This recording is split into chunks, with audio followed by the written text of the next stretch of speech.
नमस्कार दोस्तों, मेरा नाम है विजय भदौरिया। विजय बिजनेस आइडिया में आपका स्वागत है।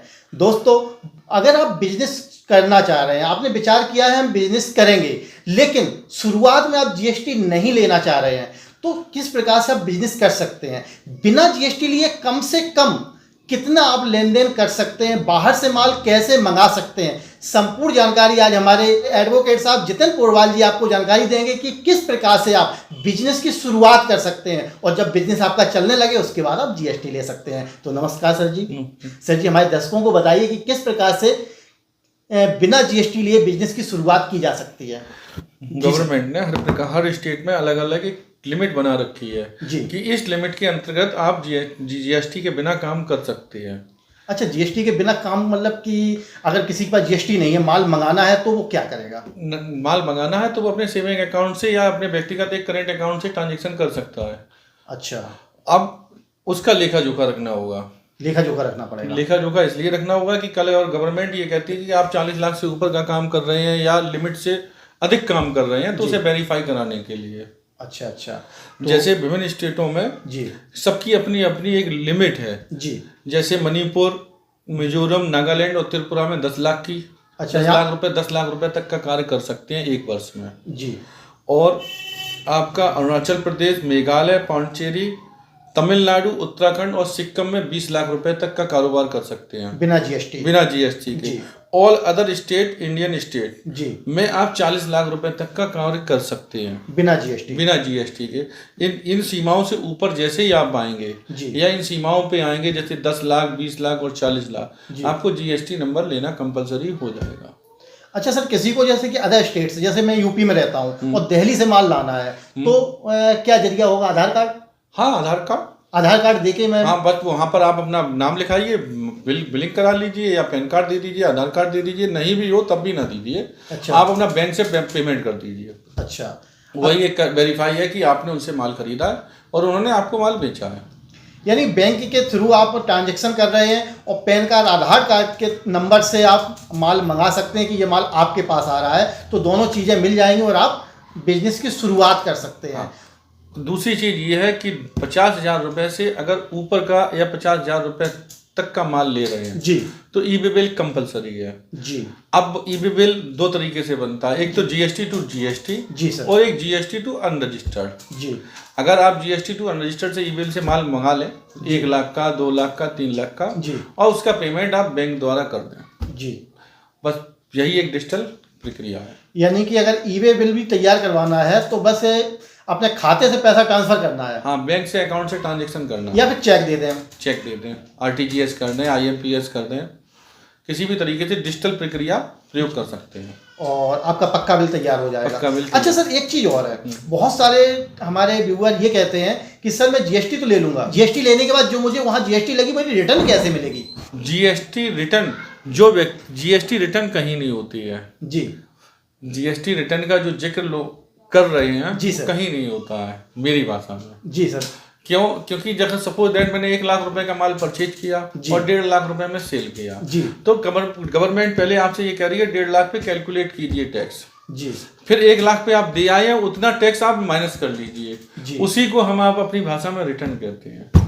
यानी कि सपोज दैट 12% का आइटम है, मैंने 1 लाख का माल परचेज किया और 12,000 रुपए टैक्स दे दिया, वहां से मैंने 1,12,000 रुपए का माल परचेज ले लिया। जी जी जी। अब उस माल को जब मैंने 1.5 लाख में बेचा और 12% के हिसाब से 18,000 रुपए टैक्स उससे लिया, यानी ये टोटल पेमेंट 1,68,000 लिया।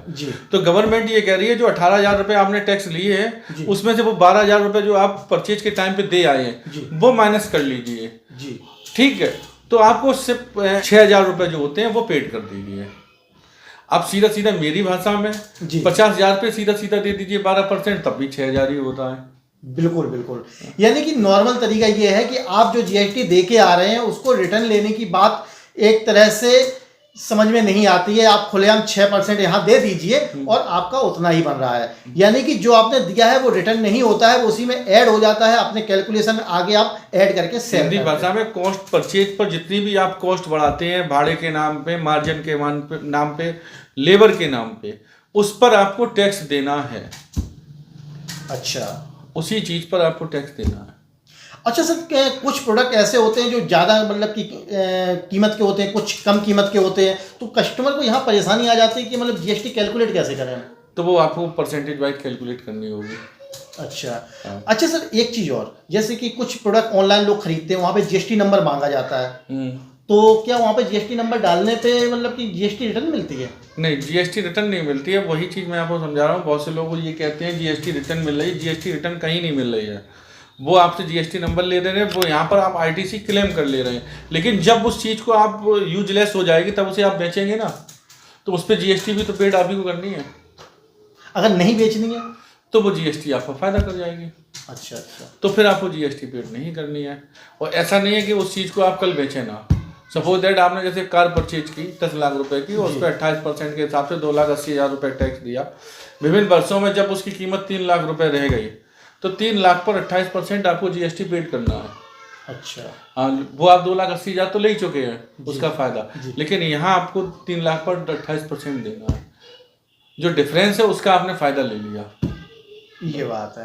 तो दोस्तों, इस प्रकार से आप अपने आधार कार्ड से बिजनेस की शुरुआत करते हैं। अलग अलग स्टेट में ये अलग अलग हो सकता है। जैसे कि कुछ राज्य ऐसे हैं जहाँ 10 लाख रुपए तक का आप बिजनेस कर सकते हैं बिना जीएसटी। कुछ राज्य ऐसे हैं जहाँ पर 20 लाख रुपए का आप बिजनेस कर सकते हैं बिना जीएसटी। और कुछ राज्य ऐसे हैं जो कि आपको 40 लाख रुपए तक की बिजनेस करने की अनुमति देते हैं। इसकी जो लिस्ट है मैं आपको स्क्रीन पर दिखा रहा हूं, आप देख सकते हैं कि कौन से कितने राज्य में कितना डिफरेंट है।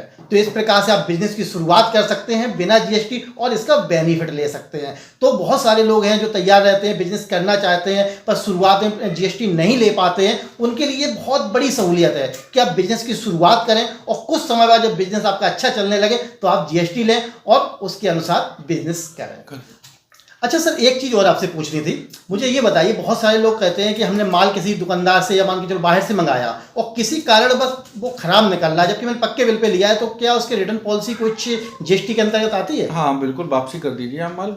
लेकिन अगला आदमी वापस नहीं ले रहा है, मतलब किस प्रकार से क्या होता है? नहीं तो आप उसको कोर्ट में जाके क्लेम कीजिए। क्लेम कर सकते हैं उसका? हाँ बिल्कुल, केस कीजिए।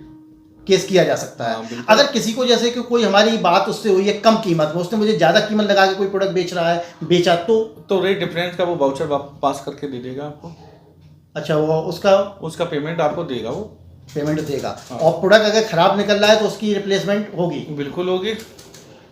केवल आपको जीएसटी मतलब कि पक्के बिल पे माल लेने के ये बेनिफिट है। हाँ। कि अगर आप पक्के बिल से माल ले रहे हो तो किसी प्रकार की कोई समस्या आ रही है तो उसकी आपकी सुनवाई होती है। बिल्कुल होती है। और दूसरी चीज़, पक्के बिल पर अगर आप इनवॉइस पर माल परचेज करते हैं तो आप कहीं भी देश में ले जा सकते हैं, आपको कोई भी परेशान नहीं करेगा। और अगर आपके पास इनवॉइस नहीं होगी तो आपको सभी लोग परेशान करेंगे। तो पक्के बिल से माल लेने के सबसे बड़ा फायदा ये है। हाँ, आप पे आरोप टैक्स चोरी का नहीं लगेगा।